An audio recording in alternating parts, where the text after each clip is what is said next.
Hi, second graders. Today we're going to finish Winn-Dixie. Can you believe it? Let's find out what happens. Chapter 25. We heard the music before we even got to Gloria Dump's house. We heard it almost a block away. It was guitar playing and singing and clapping. I wonder what's going on, my father said.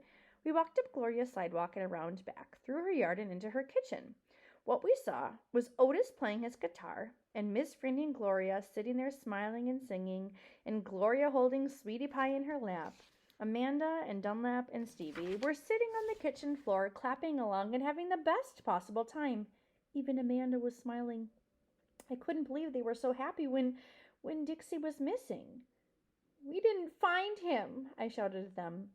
The music stopped, and then Gloria Dump looked at me and said, "Child, we know you didn't find him. You didn't find him because he was here right all along."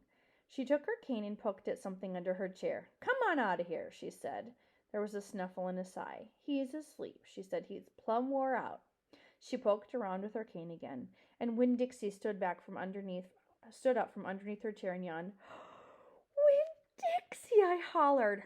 "Dog!" Gertrude squawked. Winn-Dixie wagged his tail and showed me all his teeth and sneezed. I went pushing past everyone. I dropped to the floor and wrapped my arms around him. "Where have you been?" I asked him. He yawned again. "How did you find him?" I asked.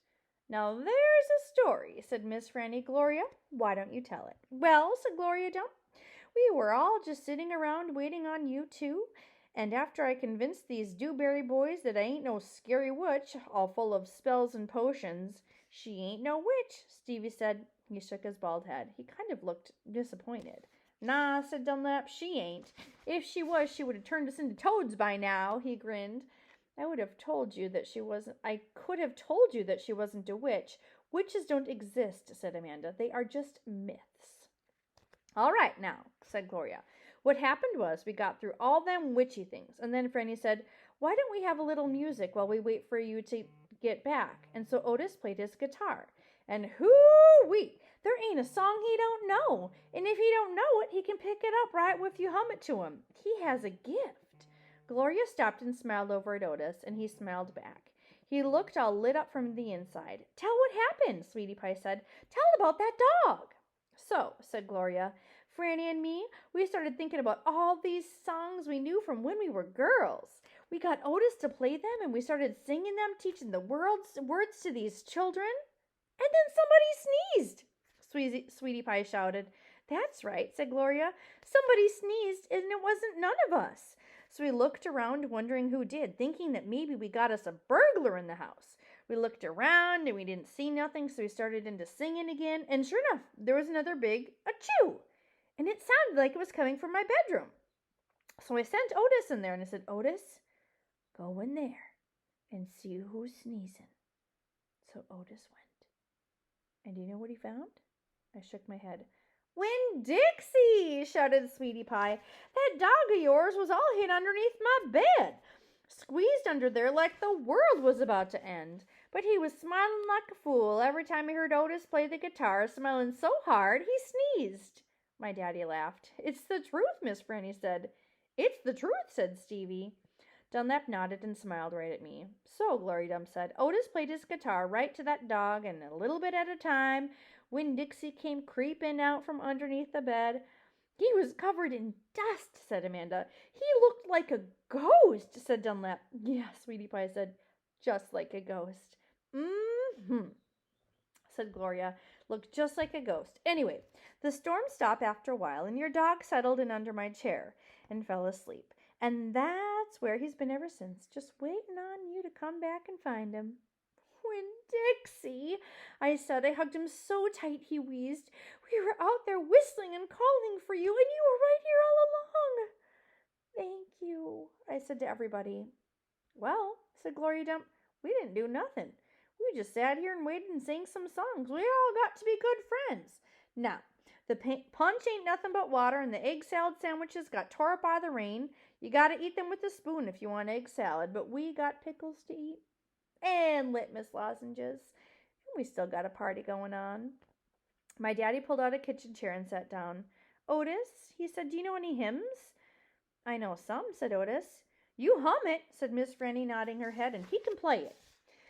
So my daddy started humming something, and Otis started picking it out on the guitar, and Winn-Dixie wagged his tail and lay back down underneath Gloria's chair, looked around the room at all the different faces, and I felt my heart swell upside in me with pure happiness. I'll be back in a minute, I said. But they were all singing now and laughing, and Winn-Dixie was snoring, so nobody heard me. Chapter 26. Outside, the rain had stopped and the clouds had gone away, and the sky was so clear it seemed like I could see every star ever made. I walked all the way to the back of Glory Dump's yard. I walked back there and looked at her mistake tree. The bottles were quiet. There wasn't a breeze, so they were just hanging there.